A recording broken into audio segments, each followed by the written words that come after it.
নিগম শাস্ত্ৰ মহাভাগৱত ভাগৰ তাৎপৰ্যৰ বিষয়ে পৰ্যালোচনাৰ বিষয়ে আমি আপোনাসৱৰ শ্ৰীচৰণত প্ৰণাম জনাইছোঁ।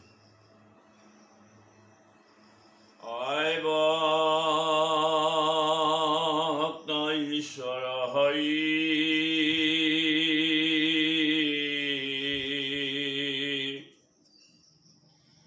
কিমতে পূজিবা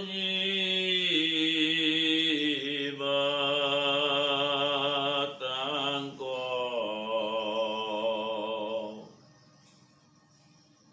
ব্যাপকত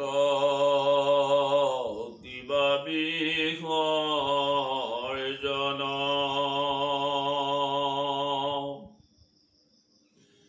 এটা অন্তমূৰ্তি শূন্য কেন মতে চিন্তিবা ৰাম বুলি শুদ্ধ কৰা মন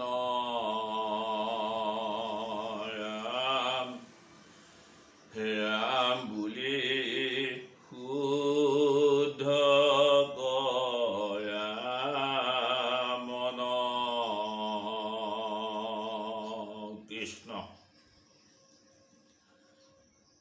কুৰুক্ষেত্ৰ সমৰত কৌৰৱৰ 10 দিনৰ সেনাপতি পিতামহ ভীষ্ম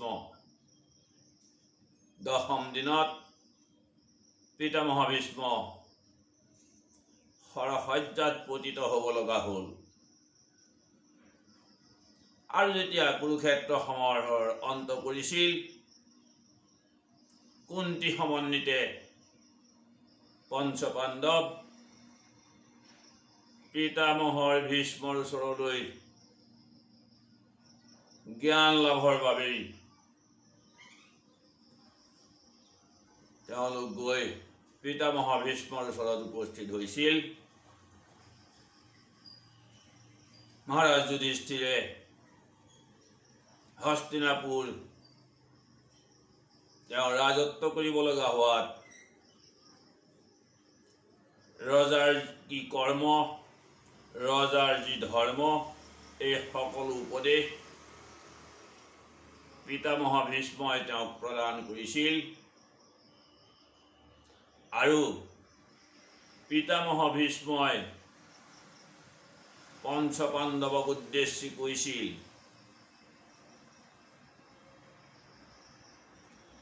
যে এইজনেই কৃষ্ণ। অচিনাই বেলাগিলা ভীষ্মে মেলিয়া আঙুলি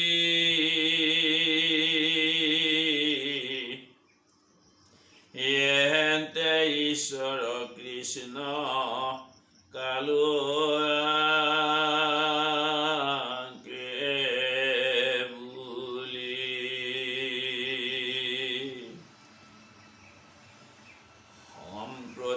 সন্ত হুয়া দৈব কীৰ্তনয়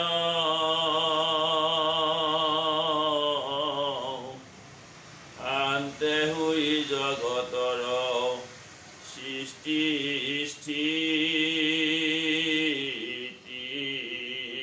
লয়।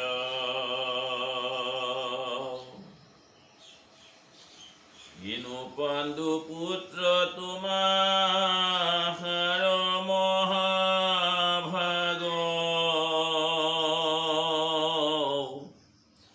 গৃহতে পাইলা হেন ঈশ্বৰ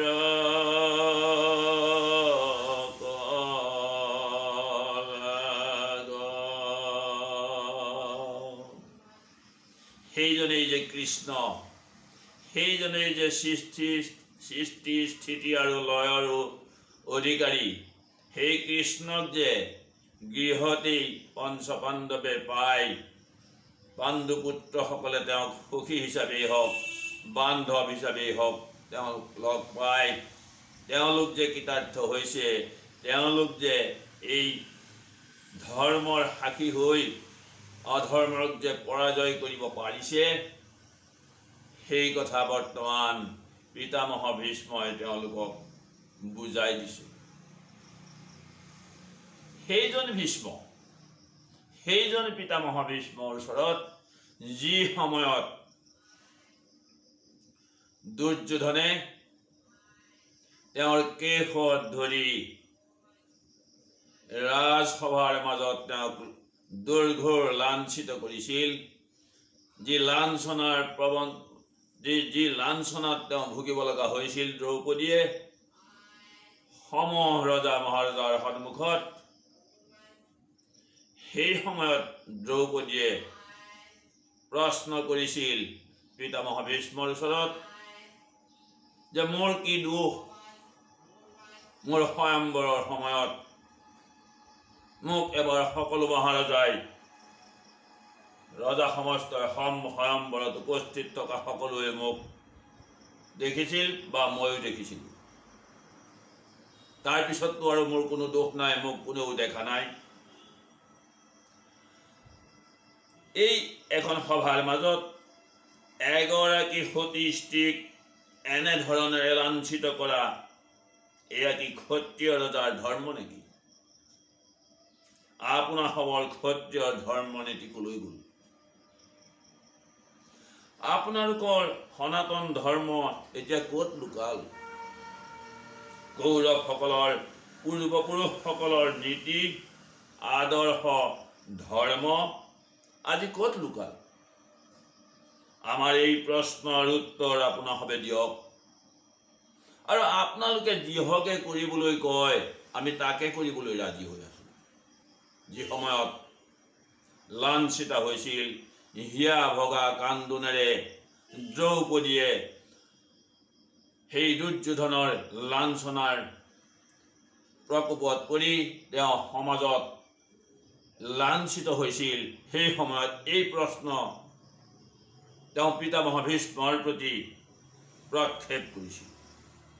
দ্ৰৌপদীৰ এই হিয়া ভঙা কঠোৰ প্ৰশ্নবাণৰ সন্মুখীন হৈ পিতামহ ভীষ্মই কৈছিল যে হে কল্যাণী, ধৰ্মৰ গতি অতি সূক্ষ্ম। তোমাৰ এই প্ৰশ্নৰ সিদ্ধান্তৰ বিষয়ে এতিয়াই একোৱেই নিৰ্ণয় হোৱা নাই। এতিয়া কৌৰৱসকল, এই দুষ্ট কৌৰৱ সমস্ত লোভ আৰু মোহৰ বশৱৰ্তী হৈছে, অথবা এনেদৰেও বুজাব পৰা যায় যে অনতি পলমে কৌৰৱ সমস্ত ধ্বংসৰ পথলৈ আগবাঢ়ি গৈছে। হে পাঞ্চালী, তুমি এই দুৰৱস্থা পতিত হৈও, এই দুখগ্ৰস্তা হৈও তুমি যি